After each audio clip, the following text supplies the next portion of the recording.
Hello everyone, আশা করি আপনারা সকলে ভালো আছেন। আপনাদের সকলকে স্বাগত আমাদের ইউটিউব চ্যানেল History 247 এর মধ্যে। আজকে আমরা যে বিষয়টা নিয়ে কথা বলবো সেটা জানার পরে আপনি বলবেন যে ভিখারি ভিক্ষা করার এত পদ্ধতি হতে পারে কি হয় পারে না।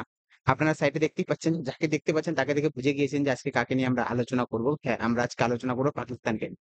পাকিস্তানকে নিয়ে কি আলোচনা করব? আপনাদের যে সাইট রয়েছে সাইটের মধ্যে আপনারা দেখতে পারবেন পাকিস্তানের পিএম রয়েছে শাহবাজ শরীফ। নওয়াজ শরীফ যে ছিল আগে তার ভাই হচ্ছে শাহবাজ শরীফ, যে এখন বর্তমানে শ্রীলঙ্কার প্রাইম মিনিস্টার রয়েছেন। এবার যে জিনিসটা আমি বলার চেষ্টা করছি সেটা হচ্ছে যাদের ঝান্ডার মধ্যে চাঁদ তারা রয়েছে, যারা নিজেকে দুবাইয়ের মতো বানানোর চেষ্টা করছে অর্থাৎ বুর্জ খলিফার মতো ইমারত তৈরি করার চেষ্টা করছে দেশের ভিতরে, তার নাম হচ্ছে পাকিস্তান। কি হচ্ছে? কিছু কিছু পাকিস্তানি লোক এখনো স্বপ্ন দেখছে যে তাদের দেশেও কি পাওয়া যাবে, যেমন মিডল ইস্টে সৌদি গালফে যে তেল পাওয়া গিয়েছে তেমন তাদের দেশেও পাওয়া যাবে, মানে আল্লাহ তাদেরও কি করবে, তেল দান করবে, যেমন সৌদি আরবকে দান করেছে। তো এরকমই ঘটনা চলছিল বেশ কিছু বছর ধরে। এখন কি যে জিনিসটা খবর পাওয়া গেছে সেটা হচ্ছে পাকিস্তানে তেল পাওয়া গিয়েছে, তেলের কুয়া পাওয়া গেছে। ওকে, সমুদ্রের মধ্যে করাচি বন্দরগাহ যে রয়েছে আরব সাগরের মধ্যে, তাই সেখানে কিন্তু তেল পাওয়া গেছে। এখন সেটা কতটা সত্য কতটা মিথ্যা সেটা তো আমি বলতে পারবো না।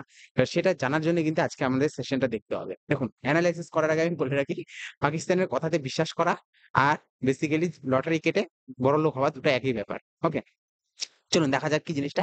এই জিনিস খবরটা বেরিয়েছে প্রায় 10 সেপ্টেম্বরের কাছাকাছি। ওকে, 7 সেপ্টেম্বর 10 সেপ্টেম্বর। সেই সময় যে পাকিস্তানের যে সবচেয়ে বড় পেপার রয়েছে ডন রয়েছে। ওকে, ডন বলতে মারামারি ডন, আর DAWN ডন রয়েছে। সে কিন্তু এই খবরটা প্রথম ছাপায় যে পাকিস্তানে কি ম্যাসিভ মানে অয়েল রিজার্ভ পাওয়া গিয়েছে। তারপর থেকে ইন্ডিয়ান মিডিয়া তাকে কোনো পরিমাণে কিন্তু বেশি কিছু চিৎকার চেঁচামেচি করেনি। কিন্তু বেশ কিছুদিন ধরে যে জিনিসটা দেখা যাচ্ছে সেটা হচ্ছে ইন্ডিয়ান মিডিয়াও কিন্তু ধীরে ধীরে কি করছে, এই খবরটাকে ক্যাচ করছে। কি ক্যাচ করছে? যে আরব সাগরের মধ্যে কি পাওয়া গেছে, তেল পাওয়া গেছে। পাকিস্তান এবার হবে দুবাইয়ের মতো, সৌদি আরবের মতো, বুর্জ খলিফা হবে। ওকে, হাবিবুল্লাহ এরকম মানে শেখের মতো ঘুরে বেড়াবে পাকিস্তানের লোক। পাকিস্তানের লোক যে এখন কাঙ্গালি রয়েছে, কাঙ্গালিতে আটা গিলা যেটাকে বলা হয়, হিন্দিতে একটা প্রবাদ রয়েছে। তো সেই সময় এরকম অবস্থা হয়ে গিয়েছে, এখন বর্তমানে কাঙ্গালিতে আটা গিলা। ওকে, একদিক দিয়ে কাঙ্গাল, তার উপর দিয়ে পয়সা নেই, তার উপর দিয়ে যে সে এসে তাকে মেরে দিচ্ছে। যে তালিবানি গুলো রয়েছে আফগানিস্তানে, তারা কিন্তু যখন তখন মারছে। বালুচিস্তান কিন্তু পুরোপুরি ভাবে আন্দোলন করছে, চায়নার যে প্রজেক্ট গুলো রয়েছে সেখানে প্রজেক্ট গুলোকে নষ্ট করে দিচ্ছে। হয়তো কাঙ্গালিতে আটা গিলা। এবার যে জিনিসটা দেখা যাচ্ছে যে দেখুন, প্রত্যেকটা পোস্টের মধ্যে যেটা রয়েছে, বড় বড় যে নিউজ পেপার রয়েছে আমাদের দেশের মধ্যে, প্রত্যেক জায়গাতে এটা ছাপানো হয়েছে। বেসিক্যালি পাকিস্তানের ফোর্থ লার্জেস্ট অয়েল রিজার্ভ পাওয়া গেছে, ফোর্থ লার্জেস্ট, মানে দুনিয়ার 4 নাম্বার সবচেয়ে বড় অয়েল রিজার্ভ। এবার বললেন ফার্স্টে কে রয়েছে? বেসিক্যালি ফার্স্টে কে রয়েছে তার আগে জানার আগে আপনাদের যে জিনিসটা দেখতে হবে, কোথায় পাওয়া গেছে। আপনারা পাকিস্তান দেখতে পাচ্ছেন তো সবুজ কালারের, পাকিস্তানের নিচে যে রয়েছে আরব সাগর, সেই আরব সাগরের মধ্যে কি পাওয়া গেছে, অয়েল রিজার্ভ পাওয়া গেছে। এবার আমি যে কথাটা বলে রাখি, পাকিস্তানে যদি সত্যিকার অয়েল রিজার্ভ পাওয়া যায় না, তাহলে ইন্ডিয়াতেও পাওয়া যাবে। কারণ ইন্ডিয়ার মধ্যে দেখতে পাচ্ছেন তো গুজরাটের মধ্যে সার ক্রিক যে রয়েছে, চোখা অঞ্চলটা, এটা পুরোপুরিভাবে পাকিস্তানের যে অয়েল রিজার্ভের পাশাপাশি অঞ্চল। যদি ওখানে অয়েল রিজার্ভ পাওয়া যায় তবে ইন্ডিয়াতে অয়েল রিজার্ভ পাওয়া যাবে। কিন্তু ইন্ডিয়া এগুলোর দিকে ধ্যান দিচ্ছে না। কেন ধ্যান দিচ্ছে না? যে ইন্ডিয়া জানে যে এইসব জিনিস কিন্তু আগেও হয়েছে। কেন ঘটেছে আমি তারপরে বলব। এখন আমরা যে জিনিসটা আলোচনা করার, সেই জিনিসটা আমরা আলোচনা করব। সেটা হচ্ছে পুরোপুরিভাবে পাকিস্তান এখন চাচ্ছে ব্লু ইকোনমি হওয়ার জন্য। ব্লু ইকোনমি কাকে বলে? ব্লু ইকোনমি তাদের বলা হয় যারা বেসিক্যালি সামুদ্রিক যে সংসাধন রয়েছে বা সামুদ্রিক সম্পদ যে রয়েছে সেগুলোকে ইউজ করে কি করে, পুরোপুরিভাবে সেগুলোকে ইউজ করে নিজের ইকোনমি চালু করার চেষ্টা করে। যেমন সৌদি আরব বলুন, কাতার বলুন, কুয়েত বলুন, বাহরেইন বলুন, এইসব দেশগুলো যে রয়েছে এগুলোর মধ্যে কি রয়েছে, তেলের খনি রয়েছে, তেলের কুয়া রয়েছে, সাথে গ্যাসের খনিও রয়েছে। ওকে, প্রাকৃতিক গ্যাস রয়েছে। এছাড়াও ইরান রয়েছে, ইরাক রয়েছে, এইসব দেশের মধ্যে ভেনেজুয়েলা রয়েছে। ওকে, সবকিছু ঠিক ছিল, সবকিছু দিক দিক ঠিক ছিল, কিন্তু এখন কি করছে, এখন আমরা দেখে নিবো যে সবচেয়ে বেশি হচ্ছে তেলের কোথায় রয়েছে, তেল সবচেয়ে বেশি রয়েছে ভেনেজুয়েলাতে, তারপরে রয়েছে সৌদি আরবে, তারপরে রয়েছে ইরানে। এবার বলছে চতুর্থ নম্বরে কে রয়েছে, চতুর্থ নম্বরে এখনো পর্যন্ত ইরাক রয়েছে। এখন পাকিস্তান বলছে আমাদের এখানে সবচেয়ে বেশি তেল রয়েছে, চতুর্থ লার্জেস্ট কি হচ্ছে আমরা পেয়েছি। এসব সবকিছু চলছিল, কিন্তু সবচেয়ে খারাপ বিষয় যে জিনিসটা রয়েছে, সবচেয়ে খারাপ বিষয় হয়েছে পাকিস্তানের তেল উঠানোর জন্য কোনো কোম্পানি যাচ্ছে না। এখন বলে আজব ব্যাপার, কোন কোম্পানি যাচ্ছে না, কেন যাচ্ছে না? দেখো, ইন্ডিয়াতে যদি তেল পাওয়া যায়, যেমন আমাদের বোম্বে থেকে তেল তুলি আমরা, মহারাষ্ট্রের মুম্বাই যে রয়েছে, ওকে, সেখান থেকে আমরা কিন্তু তেল তুলে থাকি। ওকে, এবার যে জিনিসটা লক্ষ্য করা যায়, ভারতের কাছে কিন্তু কোম্পানি রয়েছে, বড় বড় কোম্পানি রয়েছে, একটা ONGC রয়েছে, হিন্দুস্তান পেট্রোলিয়াম রয়েছে, বিভিন্ন যে বড় বড় কোম্পানি রয়েছে সেই সব কোম্পানি কিন্তু বেসিক্যালি তেল তুলে থাকে।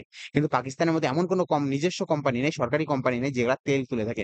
বেসিক্যালি বিদেশের যে বড় বড় কোম্পানি রয়েছে, যেমন শেল কোম্পানি রয়েছে, সৌদি আরামকো রয়েছে, এইসব কোম্পানিগুলো কোথা থেকে তেল তুলে থাকে, বিভিন্ন দেশের থেকে তুলে থাকে। যেমন সৌদি আরবের সবচেয়ে বড় কোম্পানি হচ্ছে সৌদি আরামকো, যে তেল তুলে থাকে।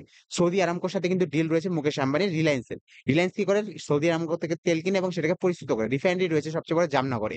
এবার যে জিনিসটা লক্ষ্য করা যাচ্ছে, পাকিস্তানে একটা কোম্পানিও কিন্তু তেল তুলতে পুরোপুরি ভাবে কিন্তু ব্যর্থ, মানে কেউ তুলতে চাচ্ছে না তেল। কেন তুলতে চাচ্ছে না? প্রথমত তোলার না কারণ হচ্ছে এটা হচ্ছে একটা ভুয়া। ওকে, ভুয়া খবর কেন ভুয়া খবর? প্রত্যেকটা হচ্ছে যে তেল কোম্পানি রয়েছে তারা ভাবছে ভুয়া খবর। কেন ভুয়া খবর? এই জিনিসটা আমাদের জানতে হবে। সেটা হচ্ছে ইমরান খানের আপনার নাম শুনেছেন, পূর্বের প্রধানমন্ত্রী ইমরান খানের সময়ও কিন্তু বলা হয়েছিল যে কি পাকিস্তানে তেল পাওয়া গেছে। পাকিস্তানের তেলের কুয়া পাওয়া গেছে। ওকে, এরপরে কি দেখা গেছিল প্রত্যেকটা বড়, বড় কোম্পানি পাকিস্তানের মধ্যে ইনভেস্ট করছিল। পাকিস্তানের শেয়ার কিনছিল তেলের। ওকে, পাকিস্তানি গভর্নমেন্টকে টাকা দিচ্ছিল, ঘুষ দিচ্ছিল যে আমরা যদি তেল পাওয়া যায় সেক্ষেত্রে কিন্তু তেলের মালিকানা হাত আমরা নিব। এবার পরবর্তীকালে দেখা গিয়েছে যে পাকিস্তানে কোনো তেলের কুয়া-টুয়া কিছু পাওয়া যায়নি। পুরো তেলের কুয়া যে রয়েছে যে ফাঁকা। কিচ্ছু পাওয়া যায়নি। আপনারা খবর দেখতে পারবেন যে huge oil and gas Imran খানের সময় যে গুজব ছড়িয়েছিল যে যাদের কি বলা হচ্ছে যে বড়, বড় কোম্পানিগুলো যদি ইনভেস্টমেন্ট করে কোন রকম ভাবে পাকিস্তান সরকার টাকা পাবে। পাকিস্তান সরকার টাকা পেলে কিন্তু কি করতে পারবে? লোন গুলো পরিশোধ করতে পারবে এবং কোন লোন পরিশোধ করলে নতুন লোন পেতে পারবে। সেজন্য কিন্তু বড়, বড় কোম্পানিগুলো যাচ্ছে না। তো আপনি একটা জিনিস লক্ষ্য করে দেখুন যদি গোটা বিশ্বের মধ্যে 4th লার্জেস্ট তেলের যদি খনি পাওয়া যায়, সেখানে কোন কোম্পানি যদি না যায় সেটা কি কোনদিন মানা যায়? সৌদি আরামকো রয়েছে, শেল রয়েছে। এগুলা বড়, বড় কোম্পানি। শেল হচ্ছে British company. Saudi Aramco Saudi আরবের কোম্পানি। এছাড়া মার্কিন যুক্তরাষ্ট্রের বহু, বহু কোম্পানি রয়েছে যারা তেল তুলে থাকে। ওকে, সৌদি আরব, ইরান, ইরাকের মধ্যে। কিন্তু কেউ যেতে এখনো রাজি নয়। কেন যেতে রাজি নয়? এই যে বেসিক্যালি দেখতে পারবেন যে এই যে এই অঞ্চল, পাকিস্তানের এই অঞ্চলটার মধ্যে কিন্তু তেলের খনি পাওয়া গেছে বেসিক্যালি। ওকে? এবার সবচেয়ে যেটা হচ্ছে ইকোনমিক ক্রাইসিস। ইকোনমিক ক্রাইসিস হচ্ছে সবচেয়ে বেশি ডেপ্ট কার কাছে রয়েছে? সবচেয়ে বেশি ঋণ রয়েছে পাকিস্তানের কাছে। পাকিস্তানের কাছে বর্তমানে রয়েছে ৯ বিলিয়ন, ৯.৫ বিলিয়নের কাছাকাছি ফরেন রিজার্ভ। ৯ বিলিয়ন মাত্র। ইন্ডিয়ার কাছে রয়েছে ৬০০ মিলিয়নের কাছাকাছি। ওকে? এখন হচ্ছে বেসিক্যালি পাকিস্তানের কাছে আছে ৯ বিলিয়নের কাছাকাছি। একসময় তার কাছে ছিল ১৮, ১৭, ১৮ বিলিয়ন। এখন রয়েছে শুধুমাত্র ৯ বিলিয়ন ইউএস ডলার। ওকে? এবার ৯ বিলিয়ন ইউএস ডলার যদি তার কাছে থেকে থাকে, তাকে হচ্ছে এই বছর লোন পরিশোধ করতে হবে ১৭ বিলিয়ন ইউএস ডলার। মানে আমার কাছে রয়েছে ৳৯, আমাকে পরিশোধ করতে হবে ৳১৭। আর আমার তেল তুলতে খরচা পড়বে ৳৫। ভাবুন এবার যে তার কাছে ইকোনমির কাছে হচ্ছে বেসিক্যালি পাকিস্তানের ইকোনমি মানে পাকিস্তানের যে খাজানা রয়েছে, সেখানে যে ফরেন রিজার্ভ রয়েছে পুরোপুরিভাবে $৯ বিলিয়ন। তেল তুলতে খরচা পড়বে $৫ বিলিয়ন। পুরোপুরি বলে দিয়েছে যে এই জায়গাটা থেকে যদি করাচি বন্দরগাহ থেকে যদি তেল তোলা হয়, সেক্ষেত্রে খরচ পড়বে $৫ বিলিয়ন। পাকিস্তান তো এবার উঠাতে পারবে না। $৯ বিলিয়নের থেকে যদি $৫ বিলিয়ন যদি তেল উঠাতেই খরচা হয়ে যায়, তাহলে তেল কিনবে কিভাবে বাইরে? এই যে আর তেল তুলতে বলছে যে এখনো পর্যন্ত ৫-৬ বছর লাগবে তেলটা তুলতে। ওকে, খালি তেল দেখলাম, তেল তুলে নিলাম এরকম হবে না। তেল তুলতে কি হবে? সমস্যা আছে। কেন সমস্যা আছে? আপনারা একটা দেশের নাম শুনে থাকবেন ভেনেজুয়েলা। বিশ্বের সবচেয়ে বেশি বিশ্ব সুন্দরী বেরোয় ভেনেজুয়েলা থেকে। কিন্তু ভেনেজুয়েলার মধ্যে সবচেয়ে বেশি তেল। গোটা বিশ্বের মধ্যে সবচেয়ে বেশি তেল ভেনেজুয়েলাতে আছে। কিন্তু আপনি জানেন ভেনেজুয়েলা সবচেয়ে গরিব কান্ট্রি। গোটা বিশ্বের মধ্যে গরিব কান্ট্রিদের মধ্যে একটা হচ্ছে ভেনেজুয়েলা। আপনাকে ১ কিলো আলু কিনতে হলে আপনাকে ১ বস্তা ৫০ কেজির বস্তায় ১ বস্তা কিন্তু টাকা নিয়ে যেতে হবে ১ কেজি আলু কিনতে। এত ইনফ্লেশন রেট ওই দেশে। ওই দেশের সরকার কি করেছিল? নোট ছাপিয়ে, ছাপিয়ে লোককে বড়লোক করার চেষ্টা করছিল। তো সেই জায়গা থেকে দাঁড়িয়ে সবচেয়ে বেশি বিশ্ব সুন্দরী যে দেশে রয়েছে, সবচেয়ে বেশি তেলের খনি যে দেশে রয়েছে, সবচেয়ে বেশি গরিবত্বের হার কোথায় রয়েছে? ভেনেজুয়েলাতে রয়েছে। ভেনেজুয়েলার কাছে তেল থাকা সত্ত্বেও কিন্তু সেই তেল তোলা যায় না। কারণ সেই তেল হচ্ছে প্রচন্ড ভারী এবং কি সেটাকে পরিশোধ করতে বেশি খরচা পড়ে। এছাড়া আমেরিকা কি করেছে? ভেনেজুয়েলার উপর কিন্তু স্যাংশন লাগিয়ে রেখেছে। সেখানকার যে প্রধানমন্ত্রী রয়েছে ভেনেজুয়েলার, আমেরিকা তার উপর হচ্ছে বেসিক্যালি আরোপ লাগানো হয়েছিল যে এই যে প্রধানমন্ত্রী যে রয়েছে, সে হচ্ছে পুরোপুরিভাবে কি মানে নির্বাচন যে হয়েছিল, ভোট হয়েছিল, সেই ভোটের মধ্যে পুরোপুরি ফেয়ার ভাবে ইলেকশন হয়নি। সেজন্য আমেরিকার উপর স্যাংশন লাগিয়ে রেখেছে। আমেরিকা বলেছে কোন কোম্পানি এর থেকে কি করতে পারবে না, তেল তুলতে পারবে না। এজন্য সেই দেশে থেকে কেউ তেল তুলতে পারে না। এবার তেল যেহেতু তুলতে পারে না, এইজন্য দেশটা গরিব রয়েছে। এবার পাকিস্তানকে বলা হয়েছে, পাকিস্তানে যখন অয়েল রিজার্ভ পাওয়া গেছে, পাকিস্তানকে বলা হয়েছে যে তেল তুলতে পারবা? বিভিন্ন কোম্পানি এসে বলেছে তেল তুলতে $৫ বিলিয়ন লাগবে। আমাদের $৫ বিলিয়ন দিতে পারবেন আপনারা? কারণ কোন কোম্পানি যদি আপনার দেশে তেল তুলে, তো তাকে তো টাকা দিতে হবে। সে বলছে না আমরা তেল তুলতে দিতে পারবো না। আপনারা যা খরচা করেন করুন। বাদবাকি যদি কিছু খরচা করে বাঁচে আমাদেরকে দিবেন। আপনারা তেল তুলুন। তো বিশ্বের বিভিন্ন কোম্পানিগুলো বলেছে যে ঠিক আছে তাহলে ভেনেজুয়েলার লাইনে দাঁড় করিয়ে যাও। ওকে? কারণ ভেনেজুয়েলার যেরকম অবস্থা তেল থাকা সত্ত্বেও তেল তুলতে পারছে না, তেমনি পাকিস্তানের অবস্থা যে তেল থাকা সত্ত্বেও তেল তুলতে পারছে না। যার কাছে $৯ বিলিয়ন এর কিন্তু বেসিক্যালি এখন ফরেক্স রিজার্ভ রয়েছে। $৫ বিলিয়ন যদি ওখানে খরচা করে ফেলে, তো সেক্ষেত্রে তার কাছে থাকবে মাত্র $৪ বিলিয়ন। এবার এই $৪ বিলিয়ন যে রয়েছে সেই $৪ বিলিয়ন যদি তার কাছে থাকে, এই বছর তাকে $১৭ বিলিয়ন কিন্তু কি করতে হবে? লোন পেমেন্ট করতে হবে। এই যে $১৭ বিলিয়ন কোথা থেকে আনবে? কোথা থেকে আনার জন্য কিন্তু এই বুদ্ধিটা লাগানো হয়েছে যে একটা গুজব ছড়িয়ে দেওয়া হচ্ছে মার্কেটের মধ্যে যে পাকিস্তানে বড় অয়েল রিজার্ভ পাওয়া গেছে, সেখান থেকে তেল তুলে নিয়ে আসো। ওকে? কিন্তু তেল তোলা অত সহজ বিষয় নয়। এবার যার কথা মনে পড়ছে যে যখন আমাদের দেশে কিন্তু বেসিক্যালি আমরা চন্দ্রযান পাঠাচ্ছিলাম, সেই চন্দ্রযান পাঠানোর সময় হচ্ছে বেসিক্যালি ফাওয়াদ চৌধুরী বলে একজন রয়েছে যে হচ্ছে basically science and technology minister কোথাকার? পাকিস্তানের। সে বলেছিল যে আমরা যে দেখছি যে ভারত কি করছে? চাঁদে যাচ্ছে। চাঁদে গিয়ে ভারতের কোনো লাভ আছে? চাঁদ যেটা জিনিস আমরা পৃথিবীতে বসে দেখতে পারি সেখানে গিয়ে কোনো লাভ আছে? চাঁদে গিয়ে কোনো লাভ আছে? ঠিক এখন আমরা ওইটা কথাই বলছি যে সুতরাং পাকিস্তানে গিয়ে কোনো লাভ নেই। ওকে? পাকিস্তানের তেল তুলে কোনো লাভ নেই। পাকিস্তানের তেল যেখানে আছে ওখানেই থাকুক। ওকে? এতটুক জানা হয়ে গেছে যে পাকিস্তানের তেল আছে, সুতরাং পাকিস্তানের তেল আছে এতটুকু জেনেই সন্তুষ্ট থাকুন। তেল তোলার ক্ষমতা আপনাদের নেই। ওকে? সেই জায়গা থেকে দাঁড়িয়ে কিন্তু দেখা যাচ্ছে যে বর্তমানে কিন্তু শাহবাজ শরীফ যে রয়েছে কিভাবে নিজের ঋণ চুক্তা করবে সেটা কিন্তু খুঁজে পাচ্ছে না। ঋণ পরিশোধ করার মতো কোনো পরিমাণে কিন্তু তিনি রাস্তা খুঁজে পাচ্ছেন না। এখন যে জিনিসটা দেখা যাচ্ছে পুরোপুরিভাবে মনে করা হয় হচ্ছে এখনো পর্যন্ত পাকিস্তানের কাছে সবচেয়ে বেশি যে ডেপ্ট রয়েছে সেটা হচ্ছে $67 ট্রিলিয়ন, পাকিস্তানের রুপিস, ডলার নয়, ওকে? কারণ গোটা বিশ্বের ইকোনমি হচ্ছে 100 ট্রিলিয়ন ডলার, আর পাকিস্তানের ডেপ্ট রয়েছে হচ্ছে পাকিস্তানি রুপিতে, নট ডলারে। এই জিনিসটা আপনারা বুঝতে হবে যে কোনটা ডলার কোনটা পাকিস্তানি রুপি। পাকিস্তানি রুপিতে 67 ট্রিলিয়ন। এখন আপনাকে যদি আমি বলে দিই 67 ট্রিলিয়ন ডেপ্থ রয়েছে, এখন আপনি বলবেন ইন্ডিয়ার যে ইকোনমি তো $3.5 ট্রিলিয়ন, ওকে? ডলার আর পাকিস্তানি রুপির মধ্যে পার্থক্য আছে, পাকিস্তানি রুপির সংখ্যা অনেক কম হয়ে যায়, ওকে? 67 ট্রিলিয়ন পাকিস্তানি রুপি, PKR, ওকে? এটা বুঝতে হবে। এতগুলো কিন্তু ডেপ্থ রয়েছে কার কাছে?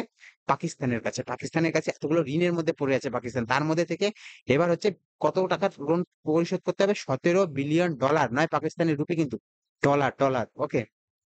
তো সেই জায়গা থেকে দাঁড়িয়ে কিন্তু দেখা যাচ্ছে যে 65%, 60%-এর কাছে, 60 থেকে 65%-এর কাছাকাছি কিন্তু বেসিক্যালি গ্রোসারিস এর যে জিনিসপত্র রয়েছে যেমন চাল ডাল এগুলোর কিন্তু দাম বেড়েছে।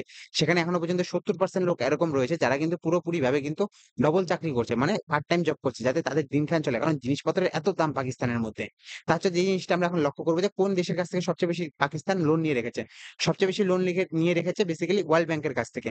18.14 বিলিয়ন ডলার, ডলার কিন্তু পাকিস্তানি রুপি নয়, অনেকজন বলবে Pakistani rupee not, 18.14, okay? 18.14 billion dollar.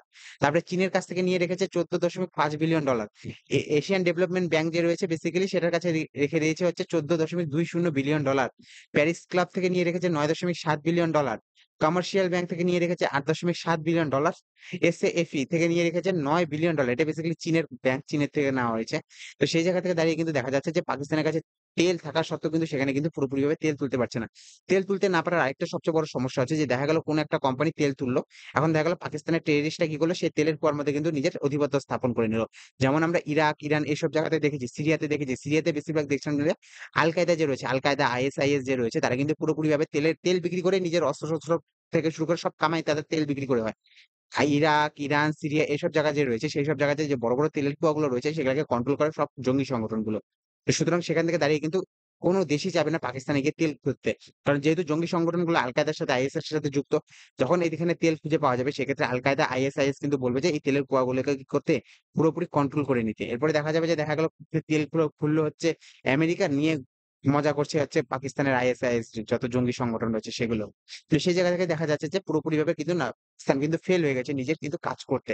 ভবিষ্যতে কি ঘটবে কি না ঘটবে আমরা সেদিকে লক্ষ্য রাখবো। আপনারা আমাদের চ্যানেলকে সাহায্য করতে থাকবেন, লাইক, কমেন্ট, সাবস্ক্রাইব করতে থাকবেন। দেখা হবে আপনাদের সাথে অন্য একটা ভিডিওতে। Have a good day, bye bye.